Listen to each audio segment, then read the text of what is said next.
Nakuna namin ang implementasyon ng ordinansa sa anti-smoking. Ito po'y programa ni Mayor June Bernabe, sinuportahan naman ng Metro Manila Development Authority. Isang pagpapatunay na sinsiro sa programang ito ay bawal ang manigarilyo sa loob mismo ng City Hall ng Parañaque at sa ibang public area. Liliwanagin po ni Mayor June Bernabe yan, kaugnay pa rin sa ating mga pinag-uusapang kontrobersyal na pagtaas ng singil ng real property taxes sa lungsod ng Parañaque. Ating malalaman ang panig ng sangguniang panglungsod sa pamagitan ng mga programa po ni Mayor June Bernabe. At kasama rito si Councilor Benjo Bernabe at sila Doktora Olga Bertuccio at ang MMDA. Nandito na po ang Hataw Pa, Parañaque. Magandang gabi po sa inyo kay Rose Solangon sa Gabay at Aksyon. Sila po ay magsisimula ng mag-apprehend o manghuli ng mga naninigarilyo. Sila po ay mag-i-issue na ordinance violation at sila po ay mumultahan. Nandun po sa ordinansa na kung ano po yung magkano yung first offense, second offense, saka third offense. Binilin po natin na kailangan po sila po ay kahit na sino yung nahuli nila at nakita nila naninigarilyo sa mga private and public enclosed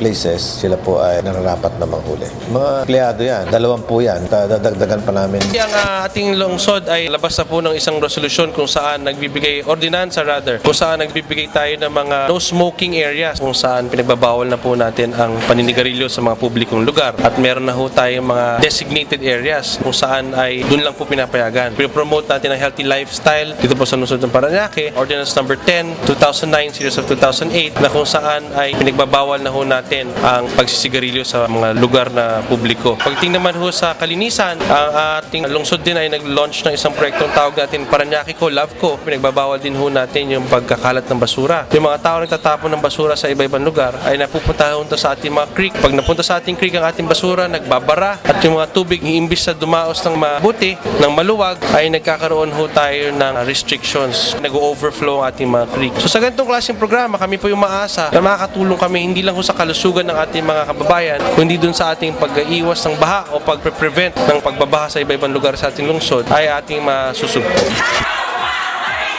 Nag-launch po ang City of Parañaque ng anti-smoking ordinance. With the support din na po ng MMDA, i-declare na po yung panghuhuli ng mga naninigarilyo dito sa public places po sa Parañaque. Kasama na rin po dyan, at the same time, yung anti-littering. Ang gagamitin po natin ditong batas para sa implementation ng anti-smoking, yung City Ordinance 10-09 ng Parañaque City. Yung RA 9211, yung Tobacco Regulation Act, support na lang po yan doon sa implementation ng anti-smoking dito. Mag-uumpisa yung panghuhuli natin dito po sa buong City Hall at saka po dito sa buong Barangay San Antonio. Ito po yung magiging pinaka-pilot po natin na pag-uumpisa sa panghuhuli. Kami po ay nagmo-monitor lang po ng activities nila araw-araw sa pag-implement po nitong anti-smoking ban po. Ang MMDA po nagpapasalamat po kay Mayor at sa lahat po ng member ng Anti-Smoking Task Force ng Parañaque na pulis nagsusupport po dito sa move ng MMDA. Nananawagan din po ako sa mga residente po ng buong Parañaque. Sana suportahan po natin itong programang ito para po naman doon sa mga naninigarilyo. Ginawa lang po ang batas na to para lang po mapangalagaan din ang mga taong hindi po naninigarilyo. Para sa ating lahat, lalo na kay Mayor, Hataw po Parañaque. Ito po ay regulating smoking also in the city. Ito in support of the Republic Act 9211 and in support of the three national agencies, the MMDA, LTFRB, and Civil Service Commission na sinusuportahan ho ng Parañaque City sa pagpapatupad ng anti-smoking dito po sa aming syudad. Nakatapos na po ang Parañaque mag-train ng aming mga enforcers, ang initial enforcers namin, at masusundan pa po ito pagkatapos nitong initial training. Magkakaroon na kami ng soft implementation. First barangay kung saan mag-i-implement po ng no smoking policy dito sa syudad ay ang aming Barangay San Antonio po. Isa pa naming kampanya din ay patuloy ang kampanya po namin sa aming dengue. Magkakaroon kami ng synchronized fogging or fumigation po na sa Barangay Don Bosco. Kasama po namin ang aming direktor sa Center for Health Development, si Director Ed Hanairo. Sa pangunguna ni Kapitan Jun Verata ng Don Bosco, 10 ng kanyang mga kagawad, taga City Health at Senro po ulit kasama natin. Kasama ho din ang aming sanitation office at ang dengue task force. Tayo po ay naglunsad ng ating citywide misting ng ating dengue program. Kasama natin ang ating DOH together with the Center for Health Development kung saan ay nilunsad natin po yung programa na gagawin natin na simultaneous misting sa iba-ibang lugar. Ito po ay isa sa mga mga programa kung saan ay masusugpo natin ang dengue. Lagi natin pinapaalala sa ating mga kapitbahay na ang prevention ay nag-umpisa sa kabahayan. Yung paglilinis po ng ating mga lugar, tayo po ay maging vigilant sa ating mga naiimbak na tubig. Yung mga basura na pinamumulan din ng ating mga lamok ay kailangan natin pong lilinisin. Ang pakikipagtulungan ay napaka-importante. Hindi ho kaya lang ng ating LGU, hindi lang ho kaya ng ating Department of Health, hindi lang kaya ng ating barangay. Kailangan magsama-sama kung pag sa ganoon yung programa natin ay mas lalo pong mas mapatibay at sabay-sabay ho natin nabibigyan ng lunas. Pabago na ng pabago yung strain ng ating dengue kung saan pahirap na po ng pahirap i-identify yung mga kaso ng dengue. Ang ating pong misting na ginagawa natin ngayon kung saan ay water-based na po ang ating sinespray. Ito po ay hindi na ho nag-i-emit ng mabahong amoy at nakakasama sa ating mga nakakaamoy. Bababa pa ho ang kaso ng ating dengue dito po sa ating lungsod at hopefully in the next few months sa ating programa na pagpapatuloy, yung continuity ng programa ay ma-eradicate na po natin ang dengue. Hindi lang po sa ating lungsod, hindi lang po sa NCR, pero sa buong bayan ng Parañaque. Completely mawala na po ang ating dengue cases dito po sa ating bansa. Kami po ay natutuwa at kami napili at nasabi nga ng ating Assistant Director ng Department of Health na for the past 2 weeks ay 0 ang cases ng dengue dito po sa Barangay Don Bosco. Sama-samang tulong-tulong yan sa tulong ng Department of Health, City Health, and the barangay officials as well here, including our PNP. Ataw ba, Parañaque?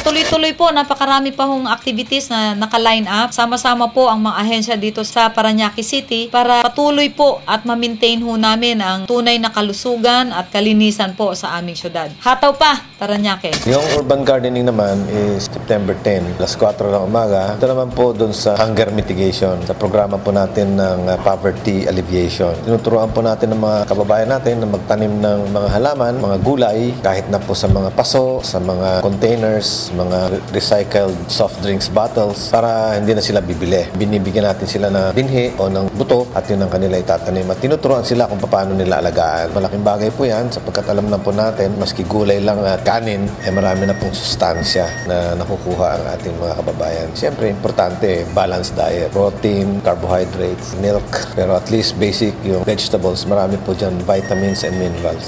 Ang atin pong mahal na Mayor June Bernabe ay naatasan ang inyong City Health Office para ipatupad sa buong syudad na ang ating urban gardening. Sagot natin sa hunger mitigation at food security na isa sa goals ng ating Millennium Development Goals. Magkakaroon ho kami ng isang malaking activity sa September 10, alas 5 po ng umaga. Dito sa City Hall mag-uumpisa, ito ay ang Takbo Gulayan. Isang takbo para maiwasan ang kagutuman dito sa syudad ng Parañaque. Participated by the different local agencies. Kasama po namin dito ang Department of Agriculture, ang ating pong Senro, Solid Waste, kasama po ang Youth and Sports Development, ang ating DILG, kasama ang Nutrition Office, kasama po ang aming mga kabataan. Bawat barangay ay magkakaroon sila ng kanilang vegetable garden, kahit backyard gardening lang po ito, para po sa kalusugan ng ating mga kabataan. Marami na kaming mga bata sa proyektong ito na na-improve ang kanilang malnutrition status at madami na din mga kabataan ngayon na tuloy-tuloy na pumapasok sa kanilang eskwelahan sapagkat hindi na po sila gutom. Takbo Gulayan, mayroon pong mga kits ito. Sana ma-avail nyo at magsama-sama po tayo at tulungan nyo po kami para tunay na maging malusog ang mga taga-Parañaque po. Hataw pa, Parañaque! Ngayon,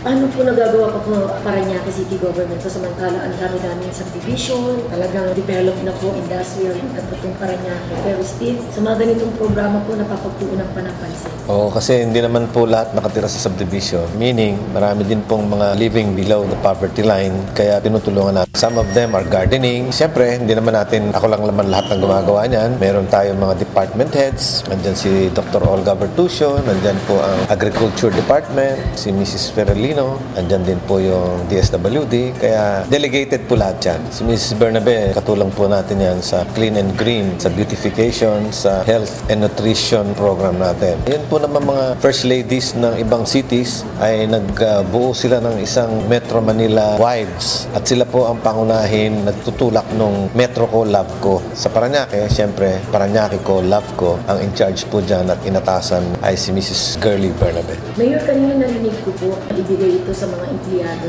145 condominiums. Paano po yun? Siyempre, ang priority dyan, mga local government employees. Saka pa lang natin siguro papapasukin yung mga national government. Kaya nga, pinapatingnan ko yung presyo kung magkano yung the best price possible for the employees ng local government.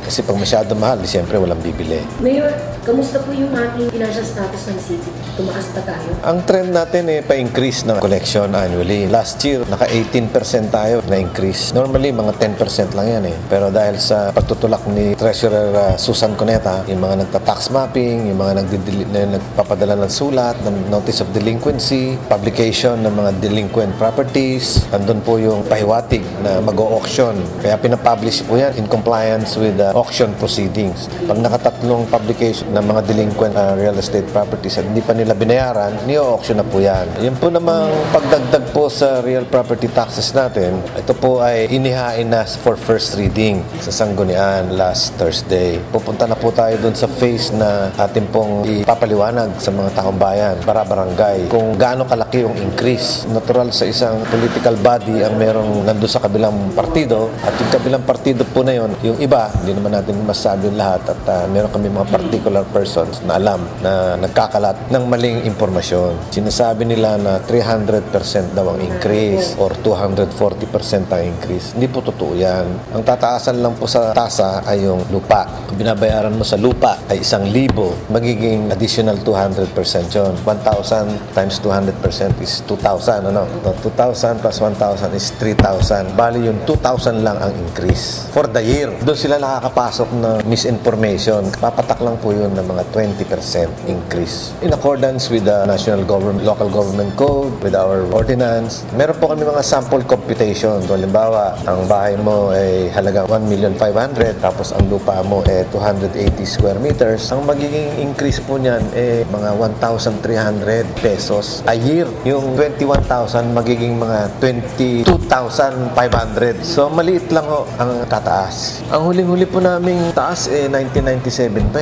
kasi nagkaroon ng moratorium dahil nagkaroon ng city charter. Stated that we could not increase our real property taxes for 5 years. Nakaka 14 years na tayo, dapat naman panahon na. Biro mo yung lahat ng gastos natin based pa sa income ng 1997. Ilang beses na nagtaas ang gasolina, ilang beses na nagtaas ng kuryente, ilang beses na nagtaas ng sweldo, gaano karami na yung populasyon natin, gaano karami na yung mga bagyo ang dumaan sa atin. Ang pinagkukuhanan pa natin yung dating halaga. Totoo po yun na may sinasabing ako po nangako na hindi magtataas ng real property tax. Pero meron pong utos ang national government through the Department of Finance and the Department of DILG or Interior and Local Government. Pag in-interview mo yung mga ibang mayors na gabay at aksyon, you can tackle it with them. You can ask them what's happening with their dahil meron din silang utos buhat sa national government. Pareho pa rin benefit, If you pay on or before December 15 in advance, you get 20% discount. Pwede yung magbayad quarterly. 4 na beses ka magbabayad. Sa total mo, hahatiin mo sa 4. Tapos pag nagbayad ka pa on a certain date for the first quarter, you get a 10%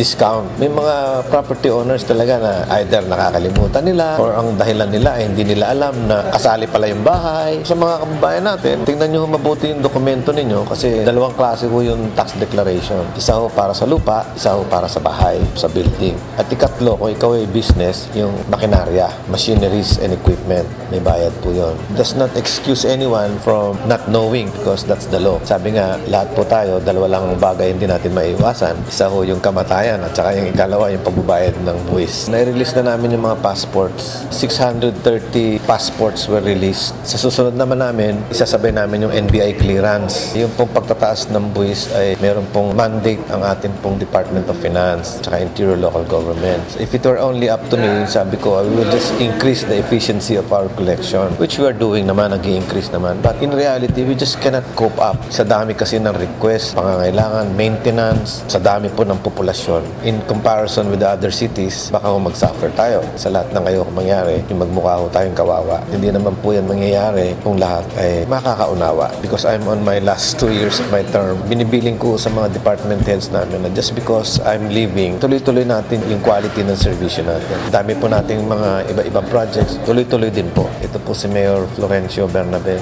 ng lungsod ng Parañaque na nagsasabi pong hataw pa Parañaque.